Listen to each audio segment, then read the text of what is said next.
Hello friends. तो जैसा कि आपको पता है हमारी सीरीज चली हुई है एनसीईआरटी की एक्सरसाइज की। तो आज हम इस सीरीज के अंदर जो क्वेश्चन नंबर 25 है, 25 से 30 तक करेंगे। हम पांच पांच क्वेश्चन करके ऐसे वीडियोस बना रहे हैं ताकि वीडियो ज्यादा लंबी ना हो और आप इजीली देख सके। तो चलिए स्टार्ट करते हैं टाइम खराब न करते हुए। हमारा क्वेश्चन नंबर 26 है, इफ 10 वॉल्यूम ऑफ डिहाइड्रोजन यानी H2, अगर इसके हमारे पास 10 वॉल्यूम है, gas react with 5 volume of dioxygen gas, how many volume of water vapour would be produced. देखो भाई सोल्यूशन में एक बार एक रिएक्शन लिख लेते हैं।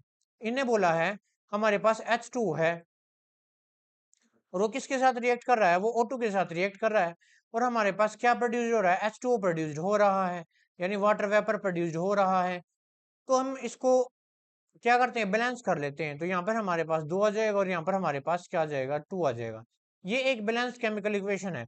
और इसने हमको क्या बोला है, 10 वॉल्यूम है। अब ध्यान से सुनना, जब मैं 2 मॉलिक्यूल ले रहा था, यानी 2 मोल मैंने क्या लिए हैं, H2 के लिए हैं।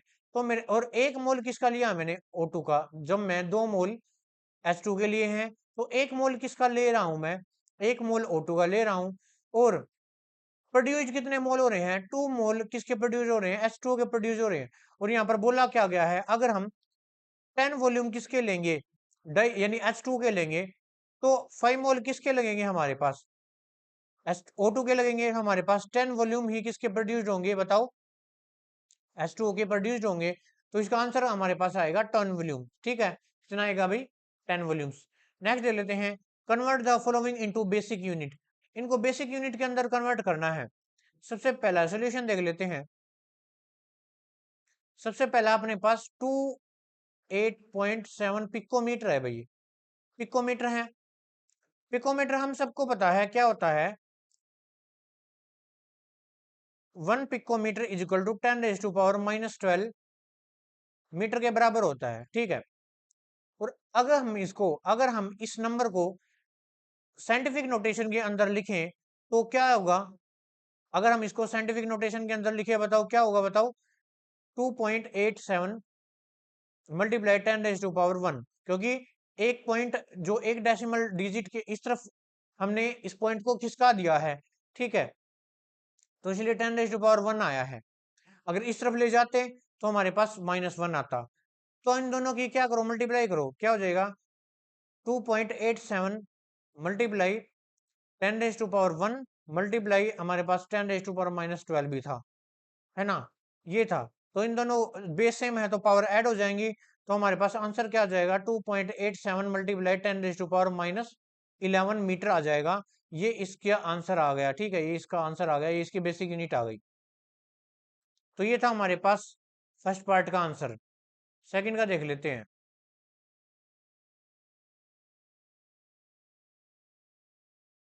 सेकंड पार्ट का आंसर है हमारे पास, देखो 15.15 क्या दे रखा हमें, पिकोमीटर ही दे रखा है। ठीक है, अब इसके अंदर देखो, अगर हम इसको भी लिखें, क्या लिखें,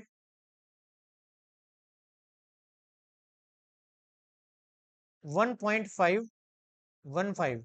तो इसको भी मल्टीप्लाई 10⁻1 आएगा अगर इसको हम लिखे तो ऐसे, है ना, क्योंकि एक पॉइंट इस तरफ हमने खिसका दिया है इसको, डेसिबल को। और हमें पता है एक पिकोमीटर में किसके बराबर होता है, 10⁻12। तो इसकी मल्टीप्लाई उसी से कर दो, मल्टीप्लाई 10⁻1 मल्टीप्लाई 10⁻12 -12, है ना। तो इसका भी आंसर हमारे पास इतना ही आ जाएगा, मल्टीप्लाई 10⁻⁻11 मीटर, इसके बराबर हो जाएगा। नेक्स्ट क्वेश्चन देख लेते हैं।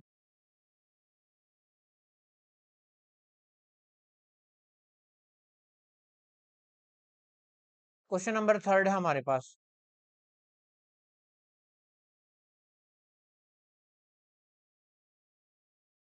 मिलीग्राम है। ठीक है, मिलीग्राम हमारे पास, इसको किलोग्राम के अंदर कन्वर्ट करेंगे।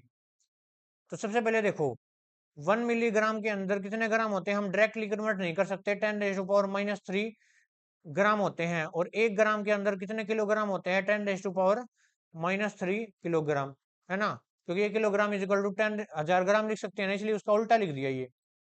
तो हम ये कह सकते हैं 1 मिलीग्राम के अंदर कितने किलोग्राम होंगे, 10⁻⁶ किलोग्राम होंगे।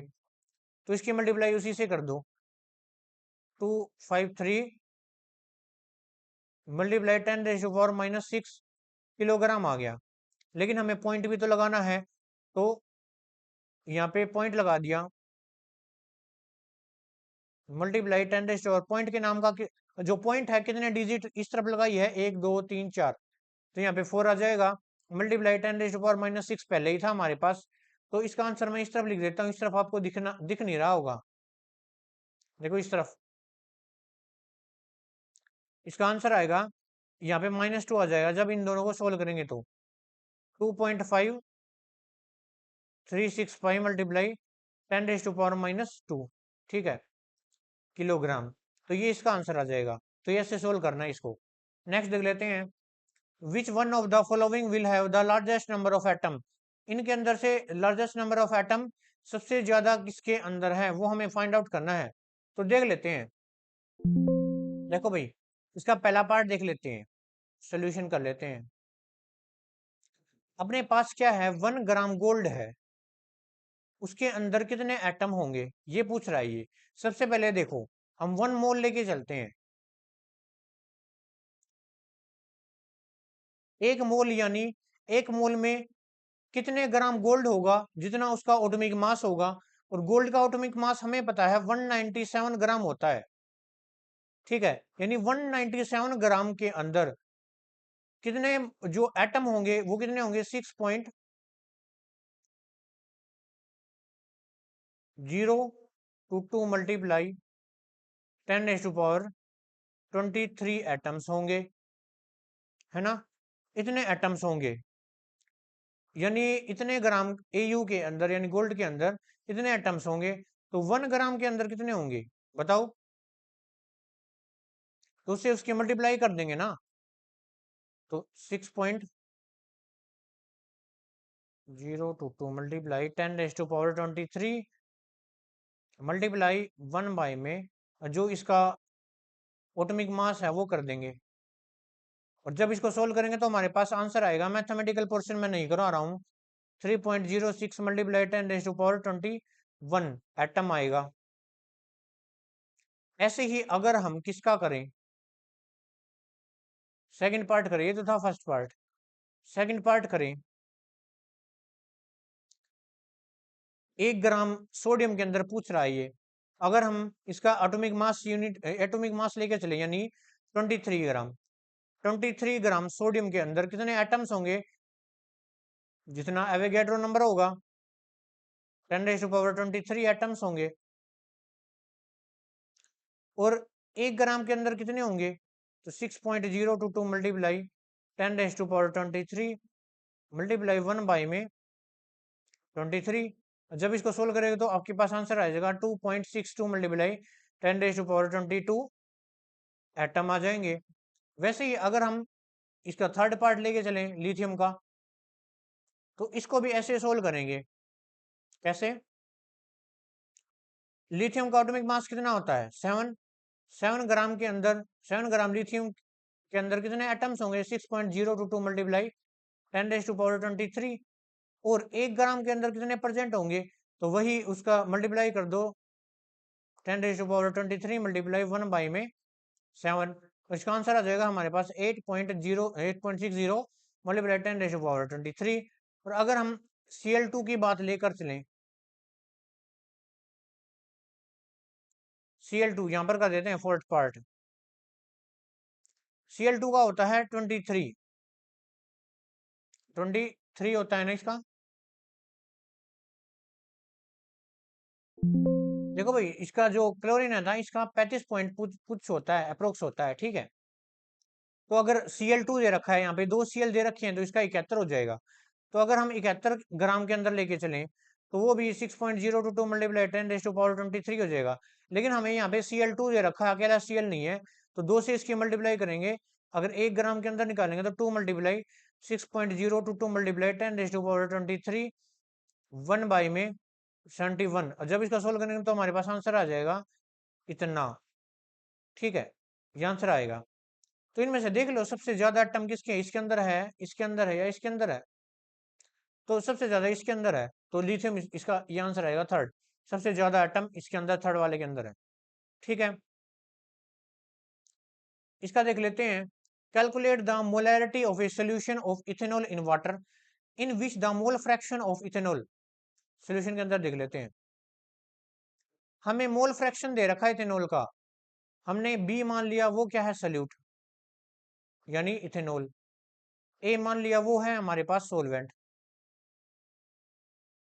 सबसे पहले मोल फ्रैक्शन का फॉर्मूला क्या होता है?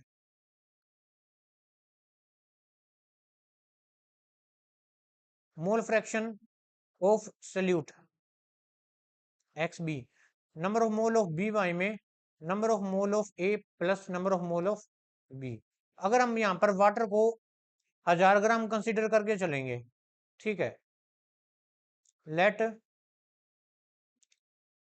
वेट ऑफ सोलवेंट यानी वाटर कितना है, 1000 ग्राम यानी 1 लीटर, इतना लेकर के चलेंगे। तो सबसे पहले मोल निकालो, किसके मोल निकालो, वाटर के। मोल ऑफ वाटर कितना आएगा, गिवन वेट बाय में मोलर मास। गिवन वेट हमारे पास 1000 है, मोलर मास जब इसको सोल्व करेंगे तो हमारे पास आंसर आ जाएगा 50.5 मोल, या 55.55 भी होता है कुछ बुक्स में, हम यही करके चलेंगे। अब हमें किसके मोल निकालने हैं, अब हमें मोल निकालने हैं किसके, इथेनॉल के मोल निकालने हैं।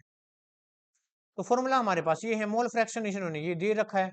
देखो मोल फ्रैक्शन क्या दे रखा है, 0.04 दे रखा है, हमें एन बी निकालना है। एन ए हमारे पास आ गया है 15.5, एन बी निकालना है। तो जब इस तरफ जाएंगे इन दोनों की मल्टीप्लाई करेंगे तो क्या आंसर आएगा, 0.04 multiply 5 point plus 0.04 N B. जब इन दोनों की मल्टीप्लाई करेंगे तो हमारे पास क्या आ जाएगा, 2.22 आएगा समथिंग। इसको N B minus 0.04 N B, ठीक है, इसको कॉमन लो, 1 माइनस 0.04, ये आ गया 2.22। अब इसमें से ये माइनस करेंगे तो कितना आएगा बताओ, 1.00, 0.04, तो 0.96 अप्रोक्स आएगा। कितना आएगा, 0.96 एन बी 2.22। तो जब इसको इस तरफ ले जाएंगे तो 2.22 मल्टी बाई में 0.96 और यहाँ पे एन बी। और जब इसको सोल्व करेंगे तो हमारे पास कितना आएगा, हमारे पास आएगा 2.31।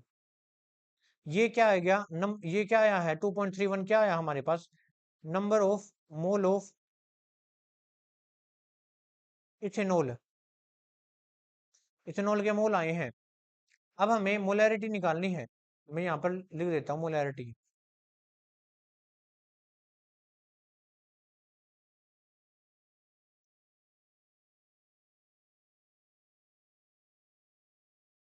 मोलैरिटी, मोलैरिटी का फॉर्मूला होता है number of mole of solute by में volume of solution in litre. Number of mole हमारे पास आ ही गए हैं ये, और वॉल्यूम हमें 1000 यानी 1 लीटर लेकर चला था, 1 लीटर। तो हमारे पास 2.31 ये आ गया, या फिर 2.31 मोल पर लीटर आप लिख सकते हैं ऐसे। ठीक है, ये आ गया। तो ये इसका आंसर था। यहाँ पर देखो, what will be the mass of,